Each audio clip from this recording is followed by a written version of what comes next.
Hey, everybody. What's going on? What's hot? What's hip? What's happening? What is shaking on your Christmas Eve? We've got a lot going on. We have the one and only, often imitated, never duplicated. He's a legend. He is a force of nature. He is his own natural born thing. First of all, Terry Nee, thank you for the kind $20 donations. G2K from his own page called Get to Know Stop. He's become a new member. A lot of things are happening. What happened to Joey? What happened to I had Joey right here. He was right here just seconds ago. Did I just call you tired? No, I did not call you tired. He's a great Cubs shirt. Joey was sitting there. He was in my backstage. The Don, he is the Don of the Dabbleverse. He's the mayor of Dabbletown. What in the hey? I don't hope I didn't say anything to make him mad or anything. I don't think I did. Maybe he was just wanting a different camera, a different thing, a different look. I don't know, but we'll just go back over the other stuff here. By the way, tomorrow at 3 Eastern, we're doing a Christmas show. Oh, now I've got him back. Now he's back. There he is, the man, the myth, the media legend. Here he is, the one and only. What? How did I make him there? Joey's got to be on the same. Ah, damn it. Hang on, Tom. I keep opening my back of my fucking door, man. Okay. Ladies and gentlemen, that was Joey C. And I have that effect on people. People leave. I know. Chef is in the house. I'm trying to get light on in here because I'm out in the car because we're at my family's house and the kids are so loud in there. I came out to the car and I'm trying to get the light on. I don't want to run the car because the headlights will shine into people's window. I know. Am I too dark? I'm not too dark, am I? I think you're great. All right, good. How you doing, buddy? I'm doing great, Joey. Let me get these chats here. Cold Feet Catalano. Hey, Scott. He's not got cold. He's Fast Feet Catalano, which I'm going to ask him about in a second. John Naylor, I know him better as Johnny Seattle, says Tom, the original stocking stuffer. That's what the ladies say. And then Terry Nee says, that was quick. Hey, Joey, we just had, I'll come up on panel with you anytime. G2K, we'll do a special show for that. Right now we've got Joey for this show. Joey Claus. There you go. I like it. Joey Claus. I like that too. Hey, Joey, we had one of the greats just passed this week. And Ricky that, Henderson. Of course, Ricky Henderson. Now, I say he's one of the greats, but I have a theory and I want you to bless it or not bless it. Okay. I don't think Ricky Henderson was as good as Lou Brock. And here's why. The National League that Lou Brock played in was a small ball.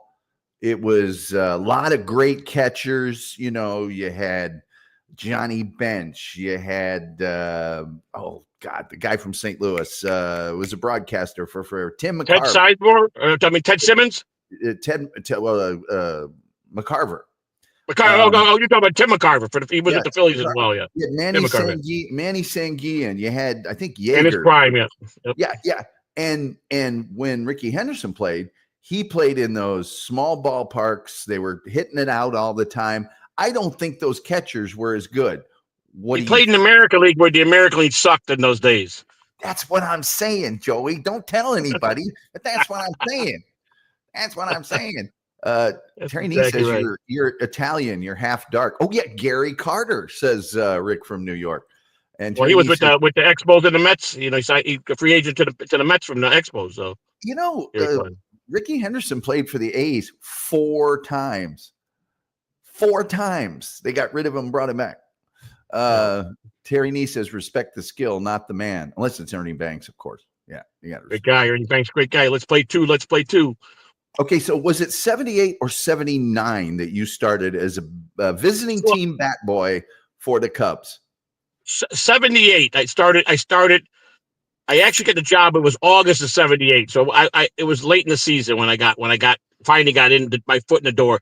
I was through the summer. I was already logging the luggage in with the guys that bring the equipment from the airport. I did that from April to about. Finally, the guy asked me if I wanted to work in the locker room because September the regular bat boys couldn't get out of school, and I was willing to cut school to be the bat boy. So yeah. Rick from New York, who's awesome, by the way, says the DH in the NL is offered. The DH is just an abomination. But hey, never liked it. When you were the visiting team's bat boy, right. Did those guys get to know you? What did you do I know you laid all this stuff out, but during the game, you obviously were in charge of their bats and bringing them the bats and stuff. Were they standoffish? Were they, hey, you're one of us because we're in town and all that stuff? I would say they treated me like I was one of them. The ball players in that era they loved clubhouse guys. They loved bat boys. They always remembered your name when they came back a second time or a third time. Like if you played the national, we were the East. So the other teams in the East would come 3 times. The West would come, you go there once and they come there. They treated you like you were part of their team. On a summer day, non-school day, we were there at 7 a.m. at a 105 game. You're there at 7 a.m, maybe 6 a.m. when I was in high school, I had a work permit to get out of school at 10:00, 10:30, and I had my own car. And then if I would get to hurry up, and I went on the northwest side. I didn't go to Lakeview High School, the bad school, around the corner from my house because my mother didn't want me to be around infested gangs because I was already a bad kid. And when I got the bat boy job, it changed me. She knew I was gonna hopefully straighten me out, so she put me in a school up north, by Peterson in California. And I went to school with all Jewish guys and Greek guys, that all rich Greek and Jewish guys. So What kind of car was it? my first car was a 1976 Chrysler Cordoba. Oh man, not a bad car. Not a bad car. I mean, rich Corinthian leather. And I believe it or not, I was such a hot shot, and I was so proud of being a bad boy. I had personalized license plates. My very first plate, Joey C, it said on the license plate. Oh, I was going to say Bat Boy, but anyway. No, Joey C. Get to know said G2K, let's call him, is gifted 1 Tom Gully Show membership. So please turn on those memberships. By the way, like, share, subscribe, retweet, notification bell, all the free things that help us with the algorithm, the almighty, all powerful, all seeing algorithm. And then we do take super chats. We do take memberships, but turn on those gifted memberships. And by the way, several people have been very generous here on this Christmas Eve, and we thank you for that. So were you, because if you were the Cubs bat boy then, and we're going to cover the 79 season, your first full season, you were in the next to last place team for the NL East. But if you were the visiting team's bat boy, you might get a great team, the Big Red Machine or those Philly teams of that era might come storming through there. What was it like? Did you look forward to certain teams? Did you not look forward to certain teams? Pete Rose was my all-time. I idoled Pete Rose. I wanted to beat Pete Rose. I played the game like Pete Rose. I was one of those on-hand bat boys. I shagged fly balls during batting practice. When players wanted to warm themselves up, if other players were busy doing other stuff, I would play catch. I played catch quite a bit with Pete Rose. In their spare time, guys like Pete Rose would take me to batting cage, give me some tips because I played baseball throughout high school. I had the best coaches. I had major league superstars giving me tips and taking me batting cages and shagging fly balls with Omar Marino. I was a center fielder, and I had a 990 field percentage when I played. And because of Omar Marino, he was a long, tall guy that he taught me everything, how to go back on the ball. I mean, I was 15, 16. I looked like a professional baseball player because I was doing it exactly the way they were doing it, where a little league coach just taught you basics. I was just like them. Omar had that giant afro that he would pull his helmet down over. Mason Portland says Joey MFing C. Yes, the one and only. Julian Zeter says 93 is when baseball was amazing, especially here in Philadelphia, but the steroid era is hard to defend. Rick from New York says, I'm referring more to interleague play, Julian. Astros were in the NL, Brewers were in the AL, pitch counts weren't a thing, complete games actually happened. Oh my God, shame what the MLB has become. It kind of is. Sure. Metal Maiden Vicky from Metal Maiden Vicky's Metal Euphoria. We're going to have her on, I think, after the turn of the year over on Sonic Asylum Radio. She said, hello and Merry Christmas, happy holiday season greetings and all that stuff to you, Tom, Joey C, and everyone in the chat. People saying hi. It is hello. Merry Christmas, everybody. I got to say, baseball got destroyed. Was it 94 was the big striker where they didn't have a World Series? Was it 94? Yes. I believe. But 81 was the first strike. 81 was a bad strike, but they came back in September. So what they did is they split the seat that where they finished. Whoever was in the lead, the first half of they did a double like they do in the minor leagues. You got a halfway point. Who's first place? Then the second half of baseball, they did it like that. And I believe in 894, the Dodgers were leading. I think in the West. I don't. The Cubs were always in last place in those days. They were fifth place, last place. They didn't get good until they brought Dallas Green over and he started trading and he brought over all the Philly guys that were just phenom guys. He brought Larry Bow over. He got signed Ron Shea, got Leon Durham from over I believe Cincinnati Reds. He got Ryan Sandberg. That was the throw-in player. They said, well, who do you want for the throw-in player? He said, well, man, I don't know if you guys want this guy. He ain't gonna amount to nothing. This is how Dallas told me the story. He said, I went in there and I said, they go, well, who do you want the player to be named? He goes, well, I like this kid that you got in the minor league, but I don't think you guys are going to go nowhere. And they go, yeah, he's never going to make it out of Double-A. He goes, I'll take that Ryan Sandberg kid. Dallas is the one that scouted him and signed him and knew he was going to be a phenom. So the Phillies gave up Ryan Sandberg, a Hall of Famer, willingly. Thought he was going to amount to nothing, that he would never make it on a Double-A. That's a true story. So in the news articles for the trade, he's barely mentioned. He's just in another player. I mean, and unique player, Tom. That very serious player. My two favorite all-time players are Lou Brock and Ryan Sandberg, and I'll tell you what, Ryan Sandberg was just one of the greatest. But that 94 season, the reason I was so mad about that strike, and I've never forgiven baseball since. A lot of people haven't. The Cubs were tearing it up that season. They were just owning the league, and it was awful. UK Horror Scene, who's a great fan of this show, says, Merry Christmas to you all from everyone here at UK Horror Scene in England. 1981 playoff bracket. Yeah, that was a weird bracket. Terry says, when our families moved to Pennsylvania from Illinois in the 70s, they'd rent a bus and go to Philly games when they played the Cubs. Military base. Expos were ahead in the East. Were they? I thought the Cubs were doing awesome things. I might have misremembered it. That collar is amazing. Oh, this one? This Cubs this is an 84 season. 84. I can tell you 84 season. I knew exactly what year that was. 84 jersey. That was the Universal home and road. They used it, the blue one. Yeah. Terry Nee says, as a child, I puked in the bleachers at Wrigley Field. My DNA is still there. Well, so is Joey's. I tell you what, Joey. Isn't that sad? I know that was the 84 shirt that I did at this my age, and I was a teenager, and I still know what year that jersey was. Look at that. Joey, You know what the funny thing is I was at Walmart, and I shop at Walmart on Saturday mornings. Oh, better man than me. At 6 a.m., right when it opens. Okay, the second that it opens, that's when I'm there. And I'm walking through Walmart, and I even had a jacket on over it. And this lady walks up to me and goes, that's Chicago Cubs jersey, isn't it? That's a 1984 Chicago Cubs jersey. And I went, yes, as a matter of fact. I love that team. And we sat there for about 10 minutes and talked about Rick Sutcliffe and Ron Say and the whole lineup. It was great. Hey, that's awesome, man. So here we go. Now, I know you were the away team bat boy. I did games on the Cubs side. See, the Cubs got their bat boys from St. Benedict's High School on Irving Park Road. Every year the Monsignor or the father that ran that school and church, he sent two of the had to be A students to get to be bat boys. Well, but they didn't let them come on school days. They weren't allowed to take off to come early. So Yosh would always scramble and call the visiting guy, because he always had my old boss, Ronnie Zero. He would hire the most less fortunate kids for the clubhouse. He would take kids off the street and give them an opportunity instead of being in street gangs.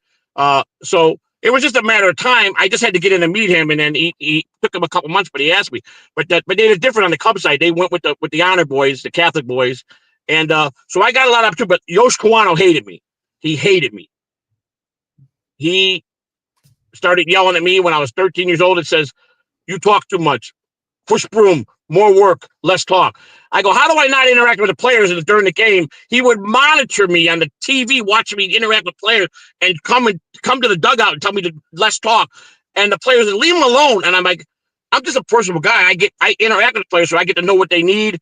And that's how I learned. And he would, but until that one day came and it was my turn to get the upper hand on him. And from that point on, he never, ever, ever talked down to me again. But, we may talk about that later down the road. How do you want to do this? Do you want me to give you the number and you give me the player, or do you want me to give you the player and you'll give me the number? Either way, I mean, probably give me the player would be probably better. Are we just doing Cub players, or what are we doing? Visiting players right now? Well, I've got a special thing. I got a special Joey C. I got a Joey C special. Because I think you're going to go through these Cub players like hot night. As long as it's in my era, I think I probably still have a pretty good memory. Like I said, I took care of the visiting clubhouse. That's where I was at. I was in the Cub clubhouse like for the September games, the April games, and I went over there every day because I had to get, take stuff over there for players, from one visiting player to another player.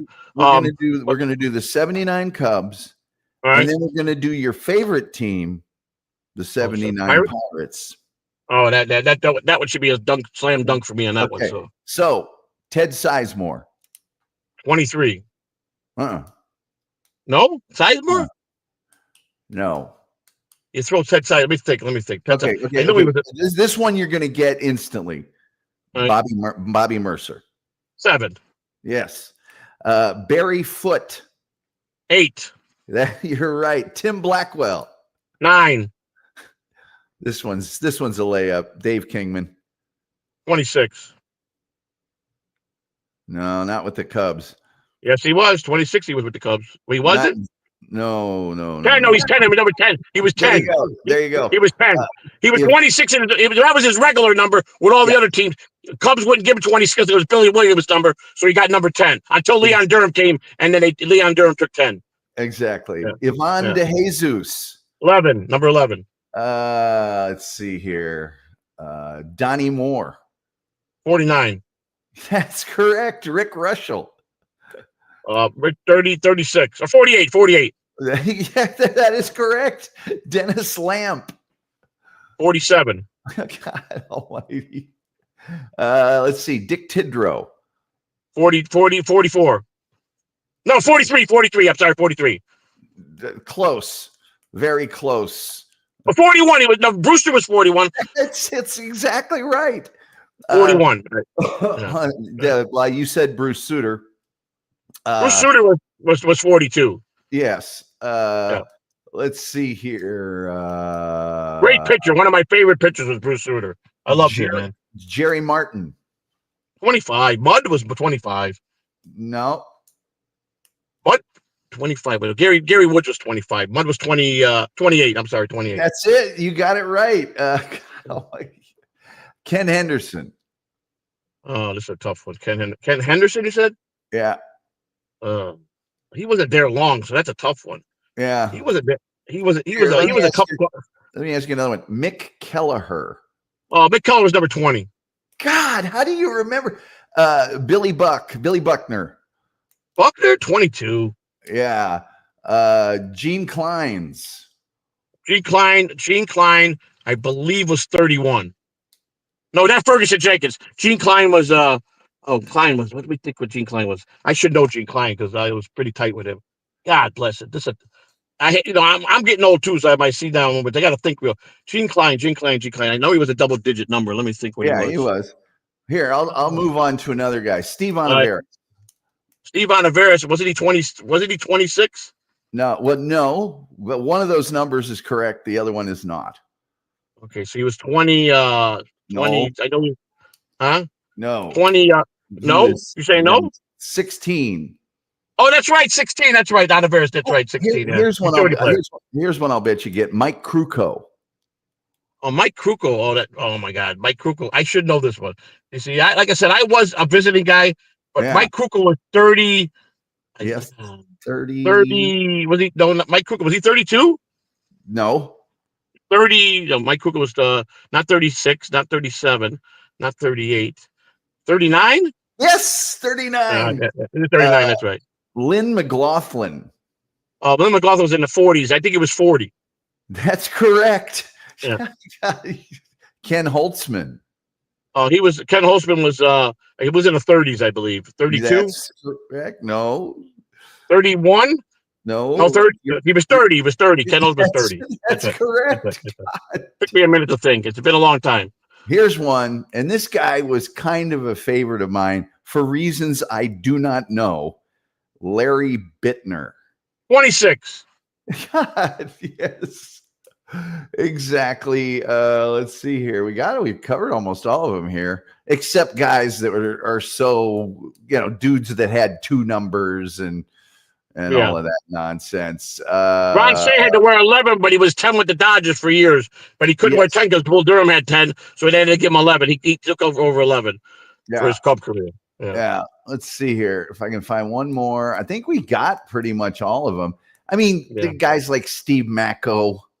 Who remembers? Steve Macko was. Let me see what Macko was. I don't remember. I remember 20. Did he wear 20 at one time too? Macko? No, but he had, I think it's Kurt Siebert maybe had two. There was a Is that couple the of these kid guys, that had cancer? Is that the kid that had cancer?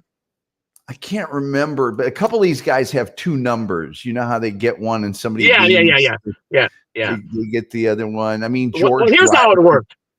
If it was a major star that came over from a free agent or a big trade, Yeah. generally there was not many exceptions unless you were Ernie Banks' number or retired number.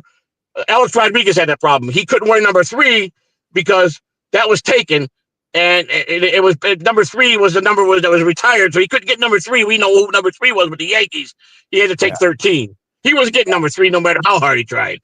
So and it went by. If you were a star, and when they made the trade, the clubhouse manager, the minute they knew what player was coming, they went and had the uniforms done with his number that he was in his career. Like Pete Rose, he would have never signed with the Cubs.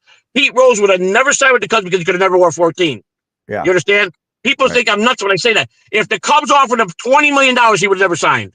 Right. He would not wear anything but number 14. So he had to go where he had to go 14. So that's what Pete's here. Oh boy, we got some chatting going on here.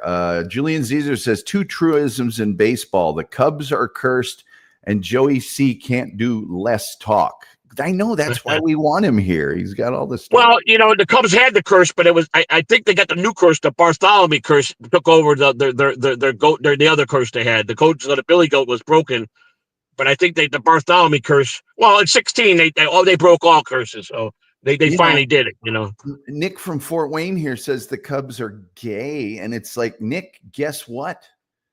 Yeah. The Fort Wayne Tin Caps, the Padres. Oh, that's a minor league. Is that a minor league team? Yeah. Yes, they won. They shattered the Midwest League record. All the records were shattered by the Fort Wayne Tin Caps. Guess who their coach was? I don't have no idea. Fella by the name of Doug DeCenzo. Oh, Doug DeCenzo, he was a good guy. He was a good utility player, but those are the guys that became great managers. Guys that sat on the bench every 2 of the guys that didn't play a lot, they became great managers. Catchers are great managers. So Nick, without the Cubs, the Tin Caps don't have that great season. They asked DeCenzo one time, they asked all the Cub players to give themselves a rating. And he said 100%. And they're like, I talked to Bull Durham about a month ago. I talked to Bull. I called him up. I didn't know if he had the same phone. He said the same number forever. He picked up the phone. I go, Bull. I go, Frank Cannon. He goes, Cannon, where have you been the last 12 years? And I go, we talked for about 15, 20 minutes. And he called me back. He must have pocket dialed me. He goes, Cannon. I go, Bull, it's me. And he was going to come on my show. And it's just the holidays and stuff. But I talked to him. I reached out to Ray Burris. I talked to Ray Burris not too long ago. These are guys that I've kept in touch with over the years. Right. Really, these guys became coaches where I worked. When I worked for the Tigers, I had all the coaches in the minor leagues were all ex-Cub players. I had Jerry Martin. Jerry Martin was there as one of the coaches. Ray Burris, Leon Durham was a hitting coach at AAA. So I reunited with all the guys from my era. And we were all old timers, and here I'm in charge of the coaches lounge in spring training, and I got all my ex players in there and the coaches. Yeah. At one point they were all my players, the entire coaching staff in there. So anyway, funny, the Trib or somebody asked DeCenzo. They asked all the players. They asked him, "What do you give yourself as rating?" He goes, 100%. And they're like, "You're a utility outfielder. You're only hitting." He goes, "I'm doing 100% of the things that are asked of me." Yeah. It was like an interesting way to look at it. Nick, it's spelled great, not gay. Julian Caesar says, Terry, you ever get to sit on the rooftops behind Wrigley during a game? Boy, you used to be able to. Yeah, no more. Not no more. Those are when they don't just say, forget it, we bought this building so nobody can sit here. They charge you $5,000 to sit. I heard it was $5,000 a seat to be up there now. The owners got smart, but they're trying to close them down. They're in a big lawsuit with the ballpark. I think the Cubs are suing them. Yeah, for all the revenue they made over the years off of them. Yeah, I don't know how they can get it. If the Cubs were smart, they'd let that go because I think so. Rick from New York. You know why the Cubs are rebellious to that? Because those are all the people that voted for the contract for the Cubs to have only so many night games a year. It was a 20-year contract. The Cubs were forced to sign that they couldn't. They only could play 18 or 20 night games a year. That neighborhood went against the Cubs, and they told the city council no lights unless they agreed to this. So the Cubs wanted lights, so they had 20 years they suffered. They suffered that team. So, I remember the first night game in that playoff. 8-88 rain out. Yeah. Rick from New York says, I was talking about the 81 Expos. They had the lead in the East. They had faced the Dodgers in the championship season after the strike season playoff bracket. That was before Hawk came to us. He was on that Expos team. Hawk, I love Hawk. He was one of my. I ran into Hawk a few years ago. And but I should say a little more a few years ago. My last couple of years before I stopped working, he was with the Marlins. I was with the Marlins, and me and him talked for about 3 hours. Man, we just had a clubhouse. After the game, he talked, reminisced about all the Cub days and all the Wrigley stuff, and it was great, man. I know Cromartie was on that team. I think Janice Martinez 49, might have been a baby on that team.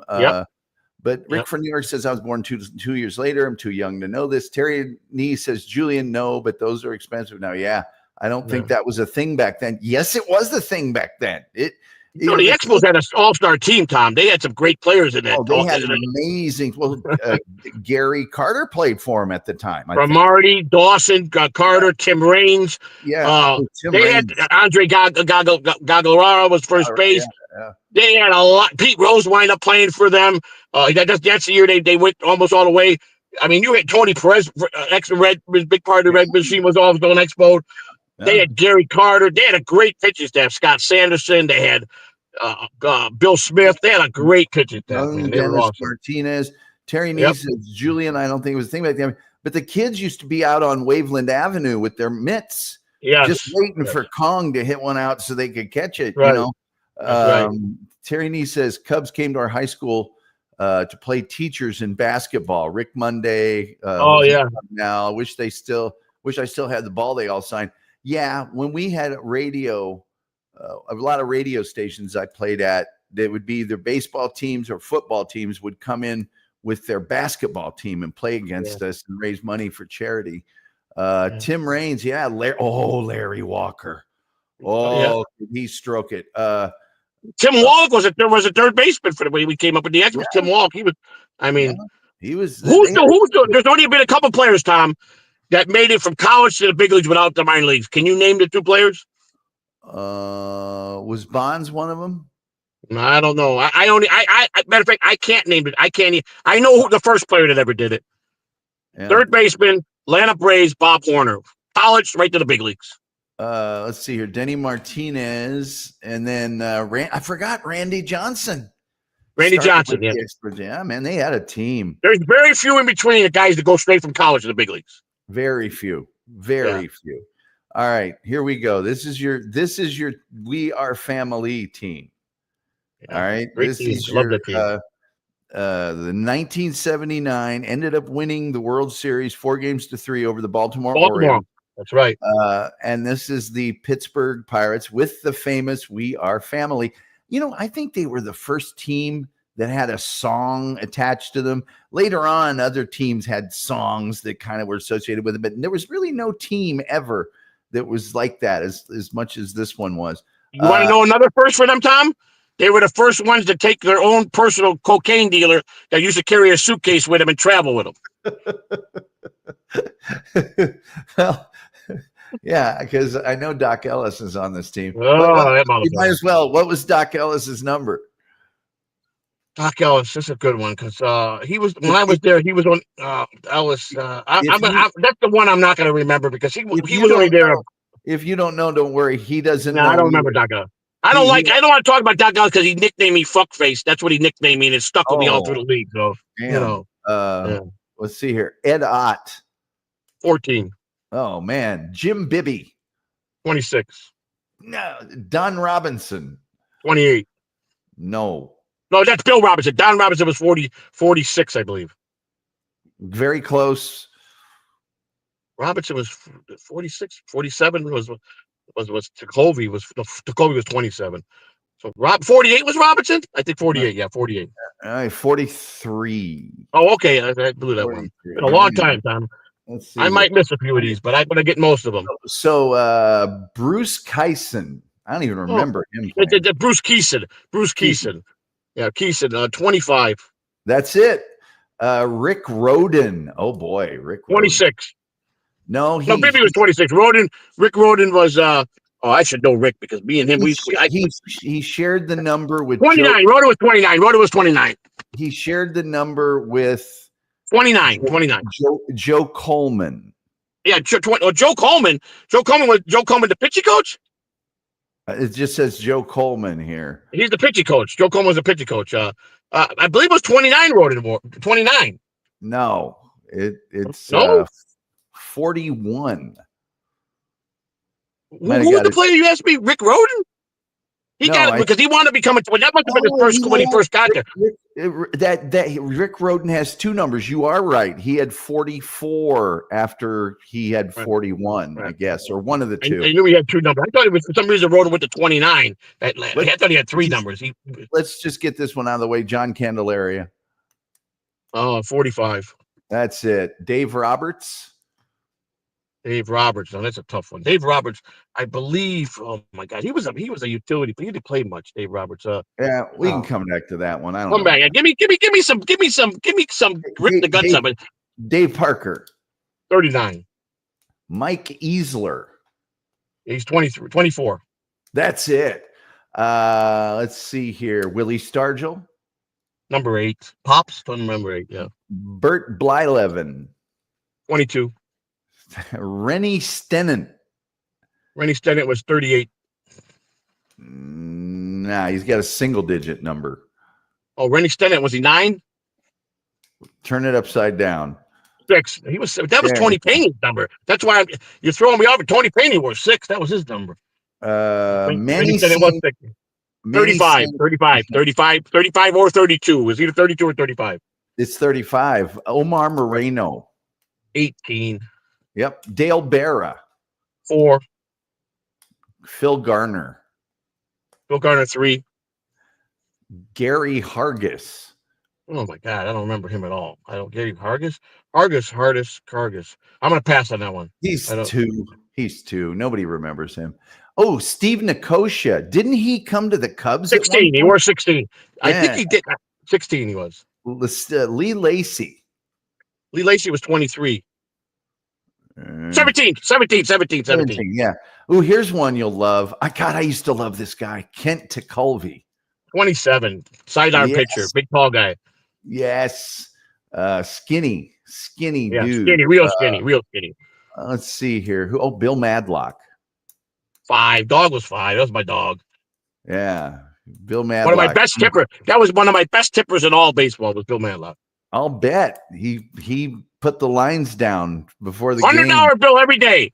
$100 bill, yum donuts.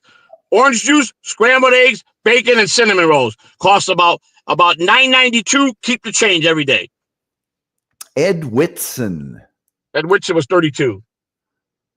Almost. Very close. 31? Was he 31 that year? 31, yes. Yeah, that's right. Do you remember John Milner? Yeah, John Milner was 26. No. 27? No, John Milner. John Milner was a single-digit number? No. He's in the 30s. I remember John Milner, but I'm trying to think. John Milner was at 20. 25 was key. 26 was Bibby. 27 was Tekulve. 20 was Bill Robinson. 29 was really Roden became that number. I'm pretty sure. But he was at 20. So 20. Milner was 20, not 21. That was Clemente. That number's retired. He's in the 30s. Oh, wait a second. Milner, 34. I'm sorry. 34. There you go. 34. That's pretty much all I don't know did we do Jim Bibby? Bibby was 26. Yeah, there we go. I don't know if you remember Grant. I can do the coaches. Chuck Tanner was 7. Joe Lynette wound up being from 37 to 32. Harvey Haddox was the pitching coach at one time, was 30. We took 31 over. You had El Monchek was 42.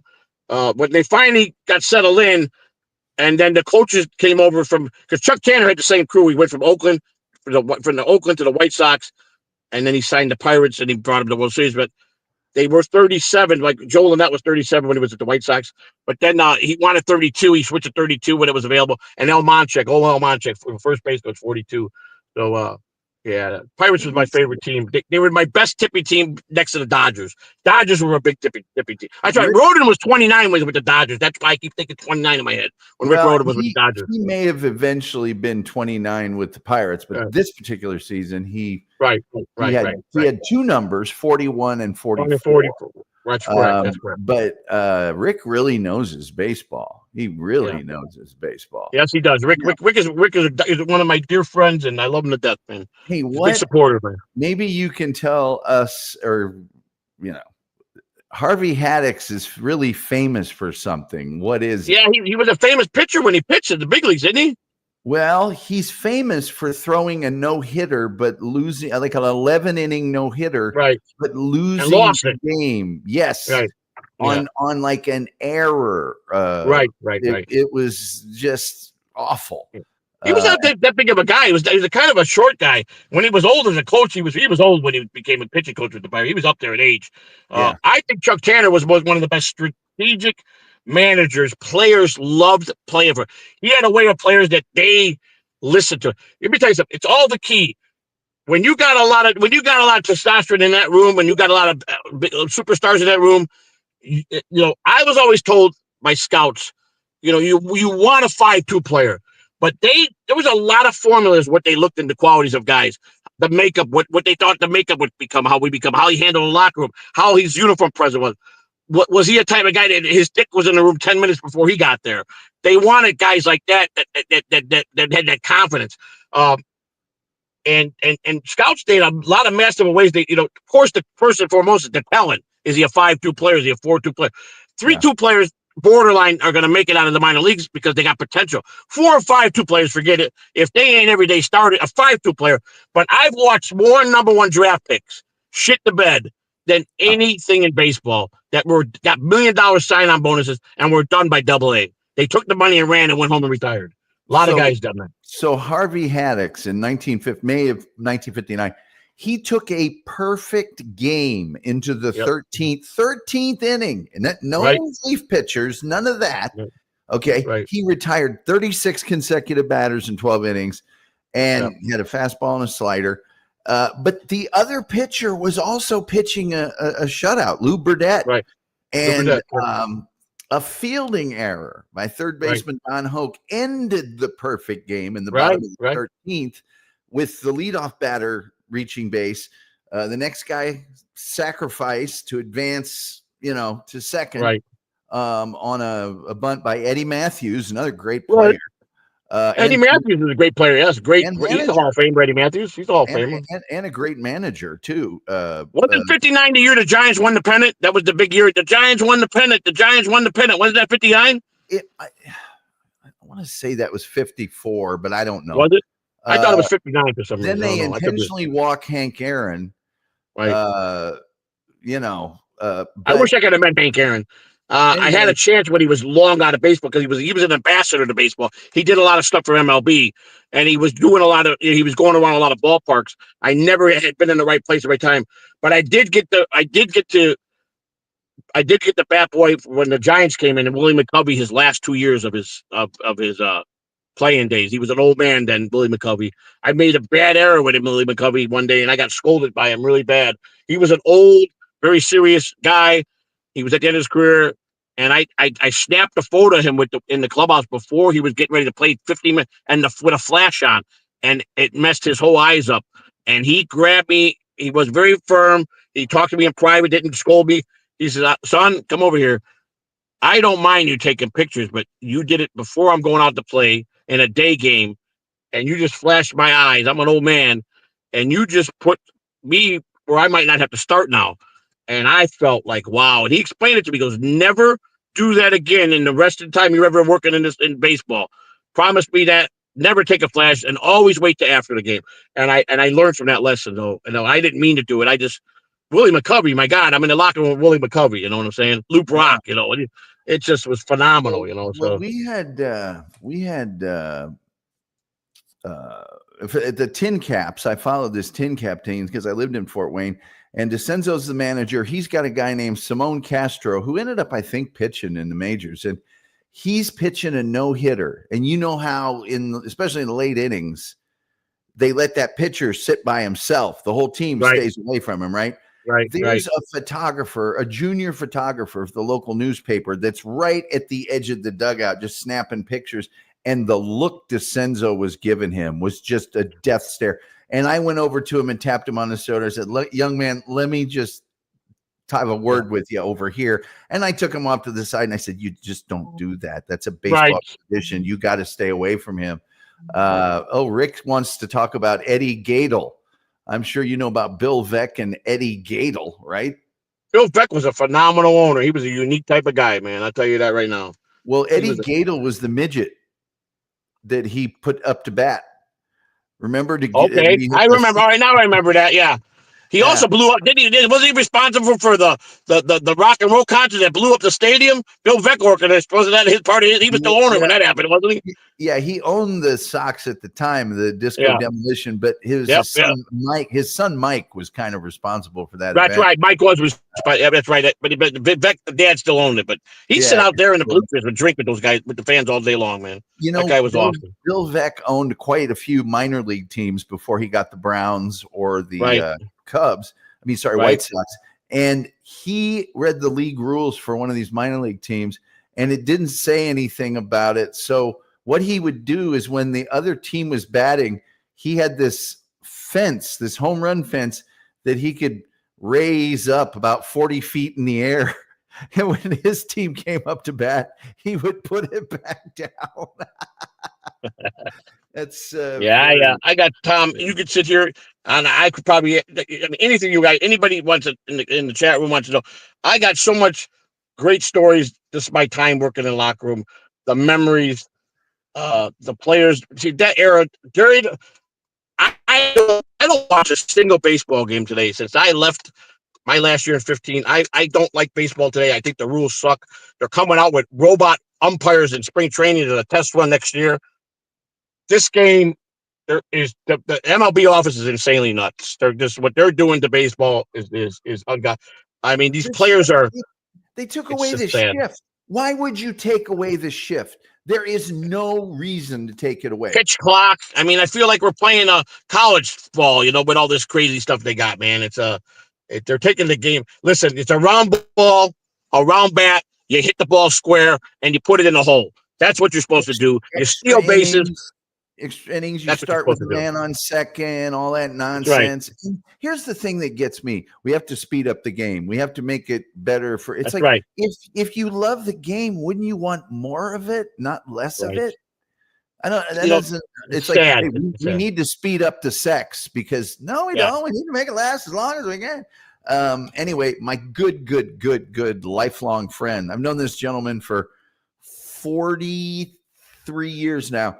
The Wolf, he says, Joey, what do we got on the Dodgers? What do you got on the Dodgers? Oh, Dodgers. I was pretty tight with Tommy Lasorda Italian, so anybody Italian, if you're Italian, Tommy loves you. Tommy brought a lot of people in the locker room. When he came to Chicago, he was probably as big as Sinatra was. And sure enough, Sinatra was playing concert there, and Sinatra was supposed to come to the locker room. Because Tommy and him were best friends. He said, Sinatra's coming. And I was like, I'm 14 years old. And if I can meet Sinatra, I just hit the trifecta as an Italian. I get to be in the same room with Frank Sinatra. He was a god to all Italians, And he didn't show up, but they went to his concert. And I wasn't going to beg and ask Tommy to let me go with you guys, but he took all the coaching staff and whatever friends he had there. But Tommy had the entourage.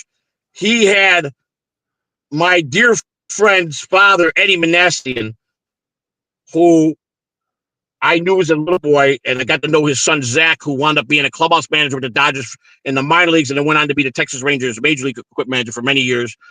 Zach was basically like family. I did Eddie Manassi a solid. Somebody stole some Dodger jerseys on the getaway day, and after the game, you get the dirty laundry bags, and that's the first thing they want to get on the truck because they don't want the jerseys to get stolen.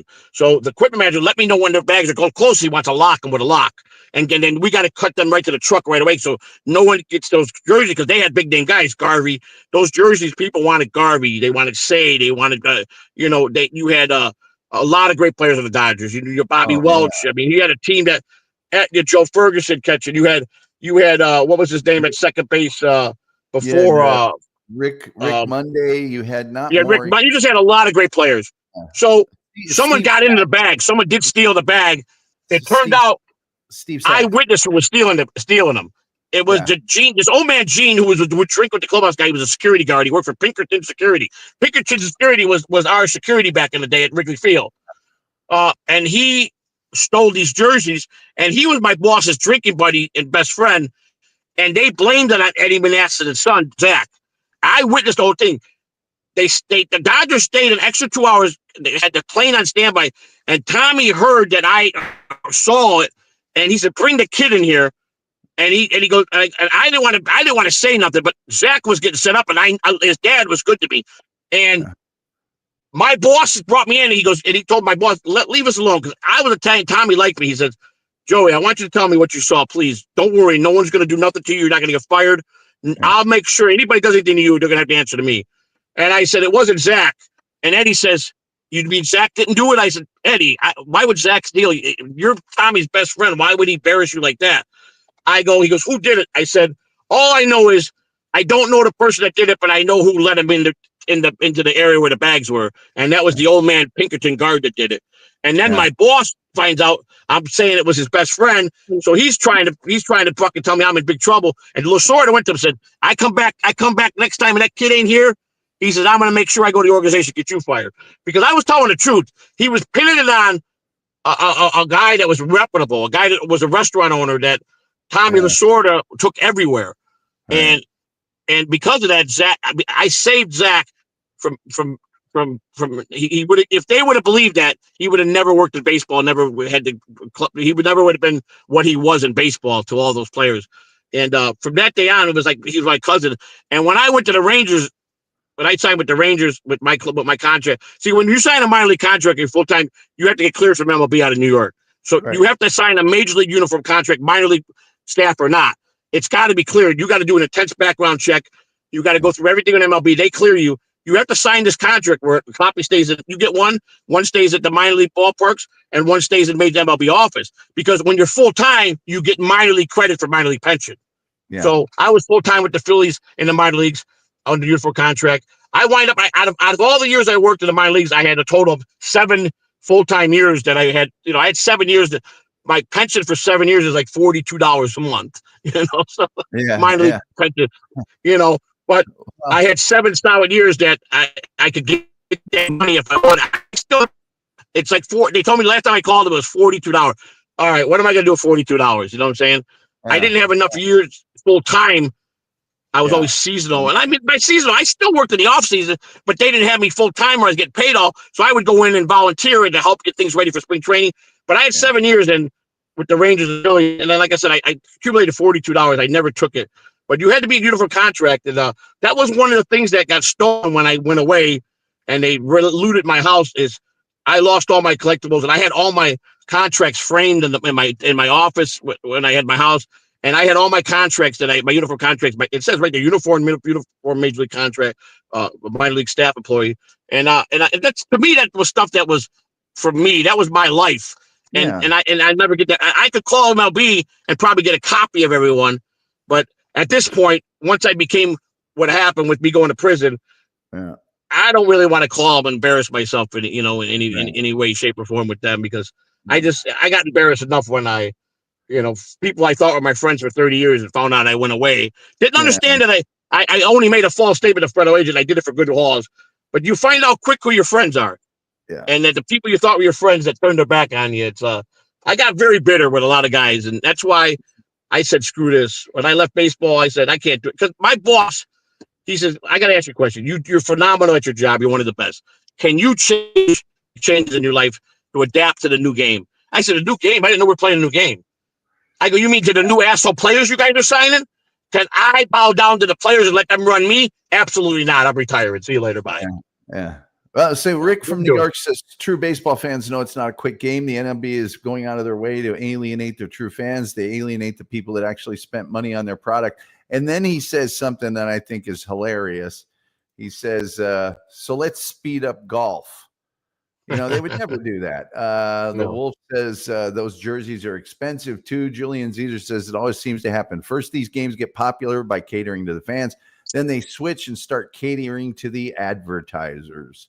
Amen, Julian. Advertisements on MLB jerseys look amateur hour. Rick says, Joey, breathe. Aku, who's Do you from know that MLB? Do you know one of the perks the Bat Boys said? We got to keep all the cracked bats if the players didn't want their bat. And we could sell them to all the collectors and the fans. We would have a bidding war every homestand. People would bid on it, what player it was. I had if I had a Pete Rose was the only bat, he took his bat if he cracked. Few times he cracked the bat, but he took it. When he cracked it, he go, give me my bat. He had Mizuno. He played with a Mizuno bat. But I had the big name guys, the guys that pay big money. MLB took that away from us and wanted even to take that where they licensed everything and they took over everything. So they stopped everything that was our perks as a Bat Boy. And they got so greedy and they just left where we get, but they do. I'll tell you this, if you're a home team Bat Boy and usually there's 2 down the line, you'll get a full share. The players will vote you in for a full share of the ML for the World Series if they win. Right. And 4 Bat Boys will get a quarter each. We'll do that. They will take care of the Bat Boys that way. So, Rich from New York says every time we think he's coming in for a landing, Joey pulls the stick back. Joey is a national treasure. He very much is. The Wolf says heard a lot of good Tommy Lasorda stories doing stuff for kids. My good friend Metal Maiden Vicky has given us a $1.49 super sticker. Thank you so much. And she backed that up with a $3 super sticker. Metal Maiden Vicky, if you're not listening to Metal Maiden Vicky's Metal Euphoria on SonicAsylumRadio.com, you're missing out every Saturday. And SonicAsylumRadio.com, I've been on their network for forever and ever and ever and ever and ever. They're the nicest people in the world. Julian Caesar says Pete wanted to reuse the cork. Just kidding. No, Pete probably, and I heard this about Pete, he would take his crack bats and look at them to see exactly where the ball hit and everything else about it. Very true. Very true. Very true. That means if he cracked his bat, he did something wrong. He told me, if I crack the bat, and I'm one of the hardest guys to crack a bat, I was off somewhere in my swing. And with Pete Rose, the hardest player that ever played the game, would not tolerate that. But Pete also, got to understand, was a degenerate gambler. So he sold his memorabilia a lot to everybody. So that's what the real reason why he kept all that back, so he could sell it. You know what I'm saying? So, Aku says he has a baseball question. Do you think a league where there's limits to roid usage would have been a larger fan base than the current regulating league? Let me tell you something. I think when Sosa and McGuire were going back and forth, I think they, even before that, knew it was going on, and baseball was in such trouble after the 94 strike. I think they let it go on so they could get people back in the ballpark. That's my own. Here's my question to all the baseball fans. Alex Rodriguez swore by he never touched steroids. Did you guys believe him, or did you think he was telling the truth? That's what I want to ask a couple people. Tell me what you think. Did you believe him when he first came out and said, I don't do steroids? Never did much in my life. Because I'm going to give you the answer, and I'm going to tell you after a couple people tell me what they think. Tom, what do you think? Do you think he did them? I met the guy not only when I was working on Pepsi. We were supposed to do a big rollout for him in Seattle. We had this big photo session set up, all this other stuff. He'd agreed to it. He signed to it. His agent knew about it. He just showed up and went, I don't want to do this, and just left. And here's all these people that were ready. And then when he came to Texas, I got to interact with him more. And no, I definitely think he did. By the way, Rick says Tommy Lasorda versus the Philly Fanatic. Classic. It is. And Kim Warfield says chicks dig the long ball. Do you know that, like, I forget the statistic. There's 2 things. Greg Maddux only went to a 3-0 count like less than 100 times in his major league career. And the only guy that he had trouble with, the one guy he couldn't do anything with, was Tony Gwynn. It was like he went to a certain count with like 370 times a full count or whatever, and 342 of them were Tony Gwynn. He even says, here's what I do. I bust a guy inside, then I paint the corner outside. Now I've got him where I want him. And so then what you do is you throw the pitch he can't hit. Unless it's He Tony was the Gwynn. best. Unless My it's favorite, Tony Gwynn. Buddy Quinn. Who do you think that Pete Rose could not hit? Who was his nemesis? There was one pitcher in the league Pete Rose never could hit. He hated it. He talked about it quite a bit. Well, I know that Nolan Ryan had real trouble with Pete Rose. I mean, Nolan Ryan, who could get anybody out, he had a handful with Pete Rose. By the way, the chicks dig the long ball commercial with Maddox and Glavine because those guys could hit. Maddox and Glavine could hit. They were great hitters, and you put the DH down, taking away. The National League had all the great pitchers I can name. Vida Blue, Rick Rhoden could hit home runs. These guys could hit. They were powerhouse guys, man. Sutcliffe could hit. Sutcliffe could hit home runs. I mean, it was unbelievable. Let's see here. The Wolf says, I knew he was juicing. I probably knew who was supplying him. I got news for you guys. I know for a fact, and I will say this 100% fact, because my best friend, one of my best friends in the game of baseball, played on the USA baseball team with him. He's been juicing since he was 15 years old. He was juicing at all the Olympic Games. He's a liar. Andy Barquette told me that. He was Alex's best friend in high school and all the way through up to the fucking big leagues. Alex Rodriguez is the most non-fucking contributed player in the history. He was an individually all for himself. He wasn't a clutch hitter. It's why he only won 2 World Series in his whole fucking career, or one, I think, because he always choked in the playoffs in the World Series. He was not a team player.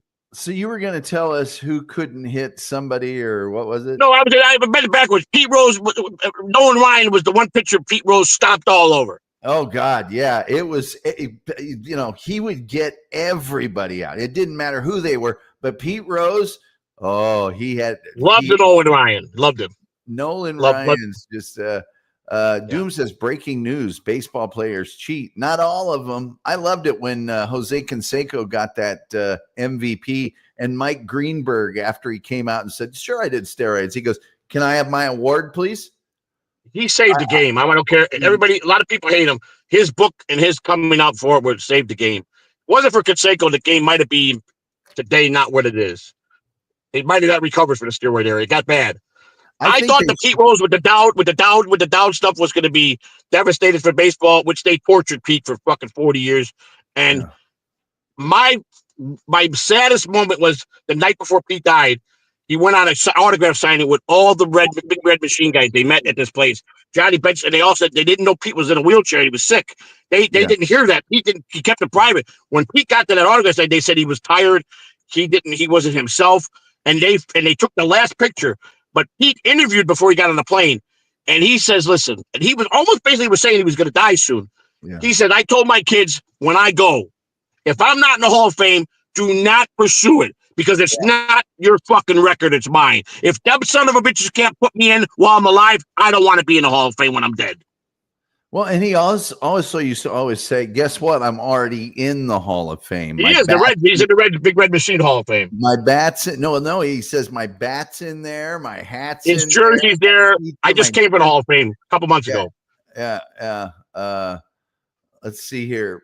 Pete looked like a dead guy, says Kim in the pictures from that night. And then also Aku says, I just want to see a 200-mile-an-hour throw. I think if you're going to have steroids, make it unlimited, especially in pro football. I'd like to see a guy with 3 arms rush the quarterback. I can't forget baseball. I can't forget baseball for what they did to P-Roll. After all them years, who gives a shit? He finally made 25 years later, he bet on the Reds, never to lose. He wouldn't fix the game. Yeah. Of course, I understand as a manager, but if you're betting to win, you can't make a team win. I don't care how good you are. You can't tell them you're going to win. You can't predict that. You could make a loss now. If he was betting them to lose, then I would say rotten hell. Yeah. Because you can make a team lose the manager. You can make some shifty moves, a couple bad moves, and you're going to lose the game. Yeah. He was a degenerate gambler. I know. I hung out with Pete when he came into town. I went to the racetrack with him. I was a degenerate horse player. So Pete would catch rides with me to the racetrack. All day games, we go out to Hawthorne Park in the summer, and we go out and make bets. So, So so Joey, I know it's Christmas Eve. We had. I got time. It's up to you. I can hang whatever you want to do. Well, I'll sit here as long as you want to, but I just wanted to. I'm fine. My wife is right now. She could care less if I'm here. She's with the grandbaby, so she's content. So I'm in a good spot. You know what I'm saying? It's her time with the kids. So So I'm having fun. I made graphics and I forgot to use them. Nice. I like that. Did Let's you see. like the Pirates? Did you like the '79 Pirates? The hats, the old jail hats, and Yeah. the combination. I love their uniforms. Well, I love them. I was a Willie Stargell fan from Probably a great guy. He was a really class act, Willie yeah. Stargell, man. I loved him. When I was playing Little League Baseball, the very first year I played Little League Baseball, the team we were on was the Pirates. Yeah. So, and we won the championship. And so then I had baseball cards. So all the Pirate cards were real special. And right. so, Willie Stargell was one of the better ones to have. So I always liked him. And then I got put on the Mets, I think, or something. But Hungus Mungus, who's from either Germany or Amsterdam, we really don't know. But Bill Jott says, "Merry Christmas and love." Oh, from Germany. Tom again. Merry Christmas, sir. To you. Merry Christmas. If they put Ty Cobb in, they put Ty Cobb in the hall, and he was the biggest racist that ever lived. Major. He was the one guy hated amongst his peers. Yeah, they hated Ty Cobb. Everybody hated him. Everybody hated that guy. But I can remember watching the Cubs all those years on Channel 9. We got it in Indianapolis on cable. Yep. And they were so terrible. And then that 84 season just came out of nowhere. You had the Sandberg game that year, the Sandberg game against the Cardinals when he hit the 3 homers. And he hit 2 of them off of Suter, for crying out loud. Yep. And then they just kept winning and just kept winning. And I'll never forget when we clinched that pennant, the Eastern Division anyway. I was in the Wolf knows, I was in the under La Follette Hall in that, whatever it was called, the Tally Ho or something. And people are going absolutely out of their minds. And I was one of them. I was one of the people going, because nobody thought the Cubs would ever do anything. And now we had a real team, a real team that each and every player on that team was solid, good ball player. It wasn't a fluke. It wasn't any of that. And I think the thing that really changed everything, I think they were going to be good anyway, was when we got Sutcliffe from Cleveland. Yeah, it was a good. Well, he had a great year in '84. Did all right in '85. Had some injuries, but I mean, he lost one game after he came over. He was like he was 16-1 when he came. Because he came over a couple months into the season. He was 16-1 with the Cubs. He was 16-1 with the Cubs, and he was like 4-5 or 5-4 with the Indians. Correct. And then he came over to the Cubs and just was lights out. Oh, the Wolf says this: Ball State was a Cubs school. It was. Yeah. If you were on Ball State's campus, you didn't see a Cincinnati Reds anything. Yeah. It was Cubs. I mean, what person can say, what kid can walk around, or me as a grown man now, and say one of my greatest highlights in my life, the very first person that ever got me belligerently drunk was Harry Carey. Well, yeah, that's a great story. You told the last time you were here. And here's the other thing. When I was a kid, my grandparents lived on the Indiana-Ohio border. Right. Yeah. They were huge Cincinnati Reds fans. And I didn't know it at the time. This is before we got the Cubs. So we'd go out there and the Reds games would be on. And my uncle would sit there and go, this whole team came through Indianapolis because Indianapolis was the AAA farm club for the Reds, the Indianapolis Indians. Right. And he goes, this is the big red machine. This is the best baseball team ever that you're ever going to see as long as you live. And man, I got to say, I think it's, how baseball is, I think that because I experienced that. If I had seen one of those Yankee teams, I might have said they're my favorite. If I saw the Dodger team, I might have said they're my favorite. But that big red machine, I'm telling you what, that's a team now. Now, let me tell you a story about 1962 or 63. Pete Rose never played organized baseball in high school. You know that, right? You know that. His uncle was a scout. His father was a pro football player. He was a great football player. He was a great athlete all around. And his uncle got Pete a tryout, and the Reds signed him. So a very small contract, money-wise. Yeah. And he got an invite to Major League Spring Training to try out. And this was told not by Pete, by players that were in that locker room that were also trying to compete to get a spot with the Reds in '63. And here comes Pete Rose walking through the ballpark, one lady on one arm, another broad on another arm, right? Walking through into spring training, all decked out the way he dressed, and will strut through the locker room. He's a guy I guarantee his dick was in the clubhouse 20 minutes before he got there. And everybody said it with his head up, and got everybody, who is this guy strutting through the clubhouse? He turned and said, I'm Pete Rose, your next starting second baseman for the Cincinnati Reds. Didn't even have a clue that he was even going to make the tryout. Yeah. And he boasted those words in the locker room. And sure enough, out of spring training, Pete Rose signed the fucking Reds, and the Reds became rookie of the fucking year that year. And the rest is history. The rest is it. That's how much confidence Pete Rose had. Oh yeah, yeah. And there's a kid that I covered when I was doing the it was the Continental Baseball League. It was like a single A, double A, independent league, and he ran out every single pop, single pop up, ran out everything. Yeah. Nobody else does that in this day and age. And I just, the first time I saw him do it, I went, well, maybe he was just, I saw him do it every single time. And I just went, Pete Rose. How he got his nickname, Pete Rose, Charlie Hustle? Do you know any idea how he got it? Oh, God. There's a great story about it. It was. Great story. Oh, spring training game playing the Yankees. They're playing the Yankees. Whitey Ford. That's it. Whitey Ford and Mickey Mantle said to the newspaper, they said, what did you think about that? What did you think about that guy that Pete Rose? He goes, yeah, boy, that boy he was Charlie Hustle down to first base when he got walked. And they nicknamed him as Whitey Ford and sent it to the newspapers, came out in the headlines the next day. Charlie Hustle walks and hustles to first base. And ever since that, and Pete, they said, well, what did you think about it? Pete says, if Whitey Ford and Mickey Mantle nicknamed you and it went in the paper, would you be honored? He said, I was honored to have that name. That's who named them. That's the guys that named them Charlie Hustle, those two guys.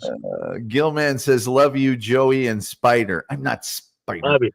Spider's a good guy. Hungus says, just for clarification, I'm constantly jumping between Belgium, the Netherlands, and Germany.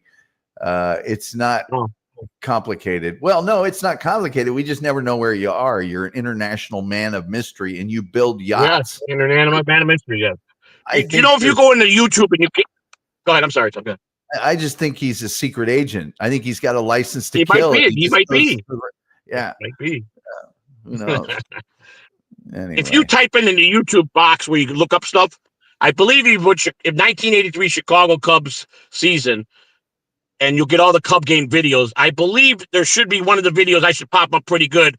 Me on Deion Dirk Sixers in a Montreal Expo uniform with Marla Collins. I believe.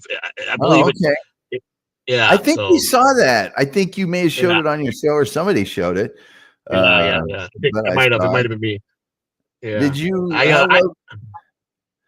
How well did you know Arnie Harris, and how much did you have to do with the pictures of Miss Chicago? Well, Arnie Harris, he knew he was hands-on.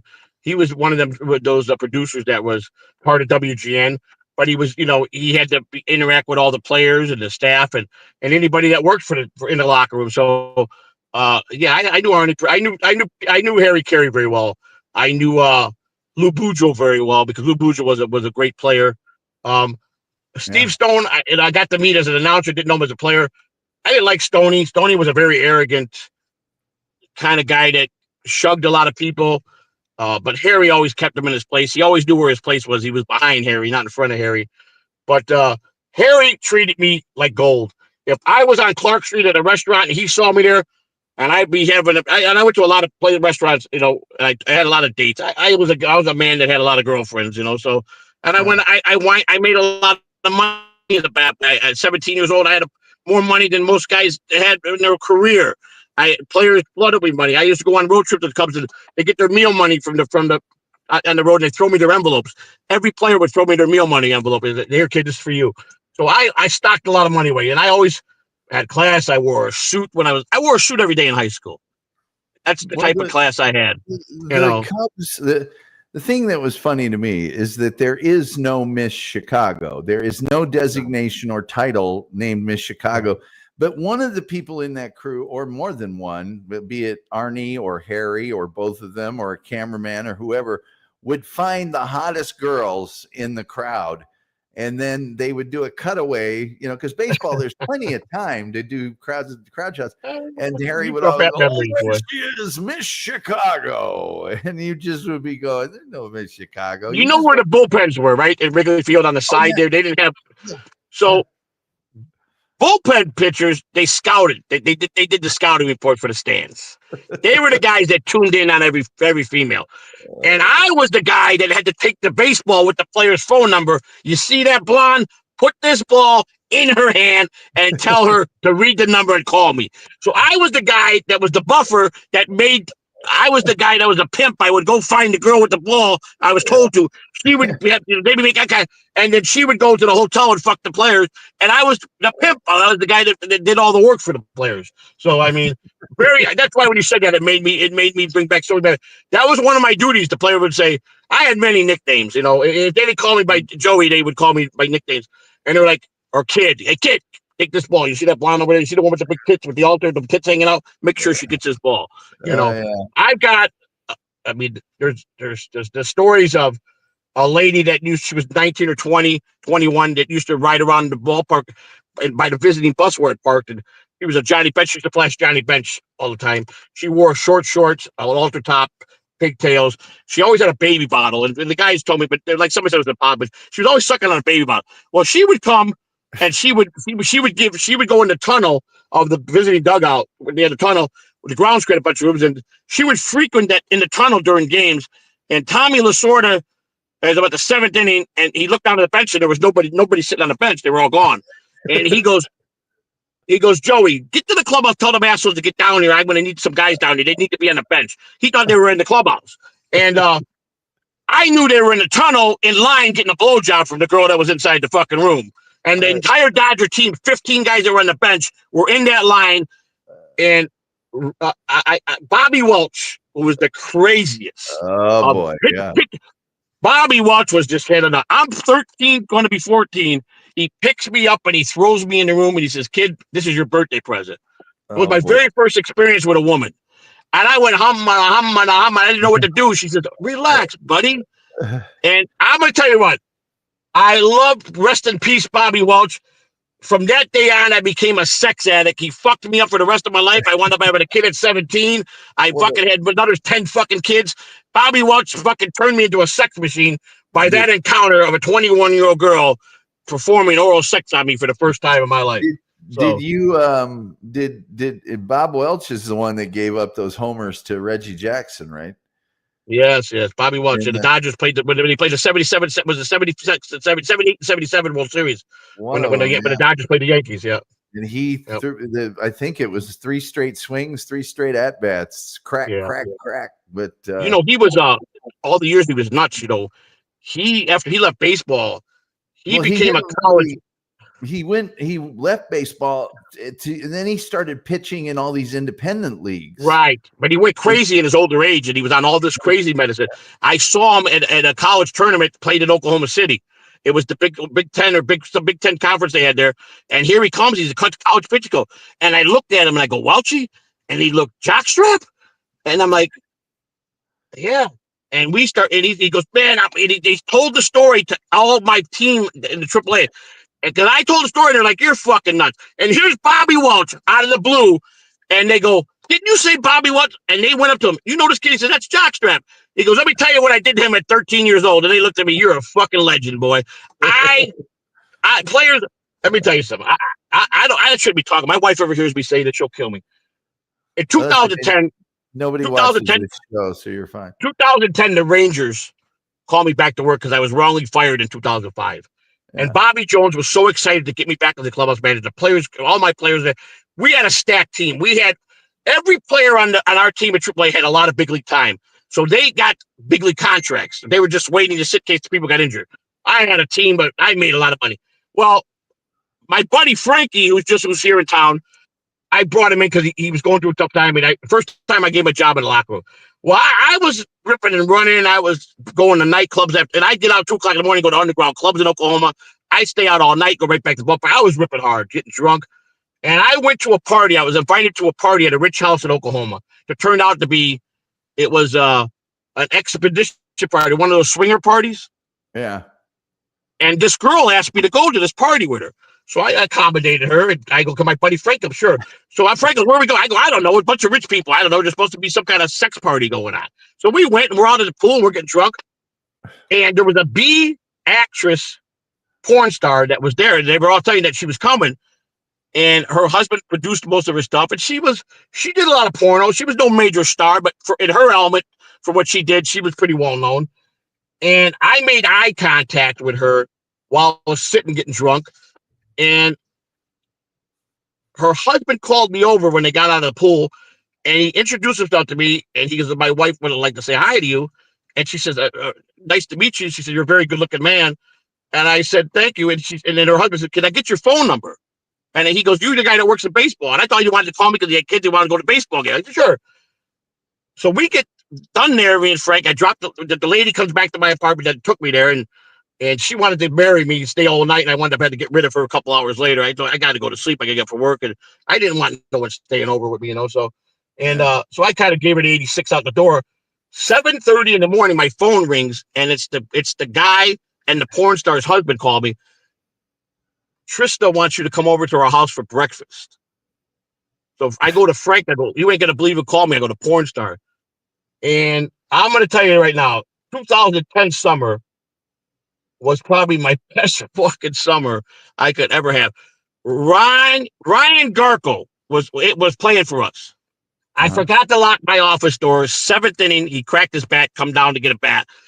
Opened the fucking equipment door, and I'm in there, and I'm fucking got her on top of my desk. She's in a dress, and I'm fucking tearing her ass up. Garko walks in and goes, "Oh my God." He says, "You are by far my fucking favorite fucking clubhouse guy of all fucking time. You're a legend."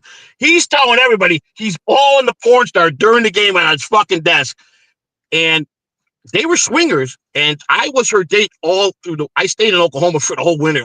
I kept my condo that I had, and they asked me to move in with them and be like her second husband. She fell in love with me, told her husband. And it got really weird. And I go, "Nah, listen, you're married to him." And he came to me and he said, "My wife is in love with you." He dated other women. And he says, "Just don't take my family from me. Promise me you'll never do that." I said, "I would never do that to anybody." And it was a fun 9 months. I'll tell you that right now. Best time of my life. So, Joey, thank you for that touching story of Christmas mirth and joy and caring and giving more than anything. Giving that was a heck of a 7th inning stretch. But I do know you got family and stuff. Yeah, and I'm about to get out of here myself. Edit this part out now. My wife don't care. She knows about it. That was before I even knew her. So, So, hey, Joey, thank you so much for being here, especially on Christmas Eve. I just hope your family has a joyous and wonderful Christmas. Anytime, Tom. Anytime. Beautiful, beautiful 2025. Anything we can ever do for you, Joey, I think you're the greatest. And just being a loyal friend that I could be to you and you could be to me is all I need. Is just a good, wholesome friend, someone that I know that is not gonna go behind my back and talk about me and lie. I just want a good, honest friend. You're one of my honest friends, and that's all I care about, Tom. That's the best present anybody could give me, is just be loyal to me, as loyal as I could be to you. You know what I'm saying? Joey, I just for tonight changed my name to Italian to Gully with Gulli. All right. Welcome to the family. Welcome to the family. Paisan. Happy New Year, Merry Christmas to everybody in this YouTube world and our Dabbleverse, as we call it, or whatever we call it these days. Please, the big things are going to happen in 2025 with the channel. Joey has a show tomorrow at 3:00 for members only. Sadly, I also have a show scheduled for tomorrow at 3:00. So, I didn't know that. We could. You probably were. We could change ours to 5, Tom. We don't want to bump you. No, it doesn't matter. No, I would be glad to do that. Loose schedule, and I told him 3 without looking. So yours is for members. So that's true. If anything, I can move my back. No, it doesn't really matter. Whatever. I would accommodate anything you need, buddy. But I am thinking about having Christmas with the Wolf, although I haven't asked Hey, him I heard yet. the Wolf. I like the Wolf. He's been here both times I've been here. So God Yeah, bless him, man. God bless everybody. he's the This is what greatest. I want So to do. This is what I want to do. I want to talk shop like this. I wanted a baseball show. I was going to bring players in and interview them. A lot of players were lined up to just come on to do me a solid because I took care of those guys for years. And I got stuck in this Dabbleverse, and they don't like the baseball, so they just don't support me with it. So I got well, to be, you got to do your own. I don't You got know. to do it. You got to. If you had a once a week baseball show with a Yeah, lot of these old ball players, they want to talk about it. I know they're they not do. they're not as active as they used to be. So No, I no. know a guy named Trevor Garner that talks to a lot of old ball players. He could probably hook you up with some of them, and then you have your own contacts that are I got a lot of guys. I got a lot of guys. Yeah, they owe me. I took care of guys from minor leagues all the way to the big league. They owe me. I took care of them solid. So yeah. if I call them, There's uh, plenty of them that probably just want to make sure you don't tell any. no, they know that. See, I was going to write a baseball book, and I stopped it because I can't tell the story right without people questioning who the player was, and I Yeah, can't do that to the player because they're still married and got grandkids. And if the wife reads the book, she's gonna know it's probably him by the way I'm just telling the player, describing the story. So I can't do it. I'm sworn to secrecy. there you go. What goes on in the clubhouse stays in the clubhouse. Yeah, The trust was there. I would have never been a clubhouse manager that long in baseball if the sure. trust was. You have to have 100% trust with the players. So All right. I Well, don't. happy Yeah. Merry Merry Christmas. Christmas. Say hi to Thank you. Mrs. C and I everyone will. else, and you have I a will. happy holiday. I'll talk to you down the road, Tom. Thank you, All everybody. right. Good night. Bye Bye bye. bye. The Bye. great Joey C. He is one of a kind, ladies and gentlemen. One of a kind. I think we're just about to get out of here. I was thinking about taking some calls, but I think we're going to do some of that tomorrow.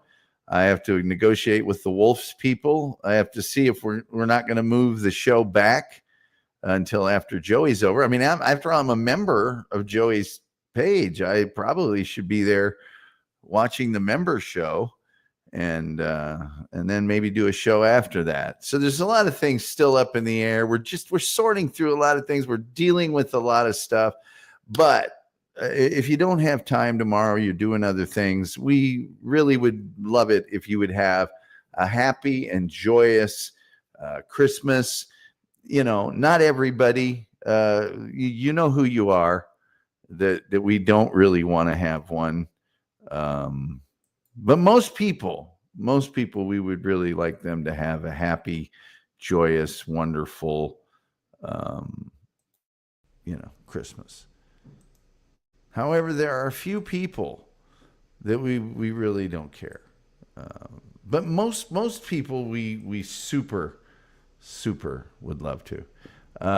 Merry Christmas, Joey and family. He says, Wolf says, I like that Cubs warm up. It's not even a warm up. It's a jersey.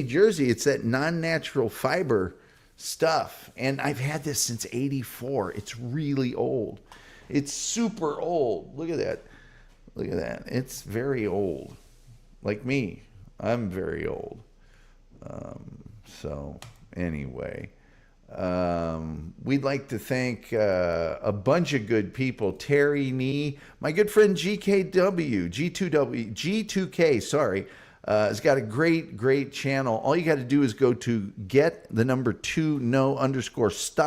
Those guys are on all the time, and you will really like them. Very funny, very good people. They're not all talking at the same time. It's just a great place to be. So thank you for that. My good friend, yes, Johnny Seattle. He's I can't believe I've hooked up with Johnny Seattle again. Once again, G2K, great job. Nick from Fort Wayne, we always love to hear from you, Nick. And we always think about Fort Wayne's famous Coney Island and halls, and I could go down the list if you really wanted to. Me, the Allen County War Memorial Coliseum, the Swinney Park. Old Tom used to run through Swinney Park every single day. Rick from New York, who is a great baseball fan and a tremendous moderator in Joey C's room. Thank you very much, Rick. Metal Maiden Vicky, we are going to have her on, I think, after the turn of the year when things calm down a little bit. And I'm telling you what, if you've never heard her show, it's 6 hours of great stuff, 5 or 6 hours. And she does the best rock and roll interviews in the business. Not the business, but the business. The business. Anyway, by my accounting, Santa has 2.5 hours on the East Coast, 3.5 hours here in the Central Time Zone, 4.5 hours in the Mountain, and 5.5 on the West Coast until midnight. And hopefully, you can get all those presents delivered. And hopefully, several of them come to you. And hopefully, among those presents are peace and happiness and joy and a lot of other things. Let's see. Metal Main Vicky says, thanks so much, Tom. Yeah, 5 hours. 5 hours. It's going to be 5 hours. So, anyway. With all, she does a 5-hour show. I'm telling you what. Anyway, with all that being said, we here at the Tom Gully Show will love you to have a great Christmas, and we wish you the merriest of Christmases. With all that being said, there's only one thing left to say. Stay tuned for tomorrow's show. I'll let you know what time it is. I may set it for 4 or 5 o'clock. You know what? We might as well do tomorrow's show at the normal time.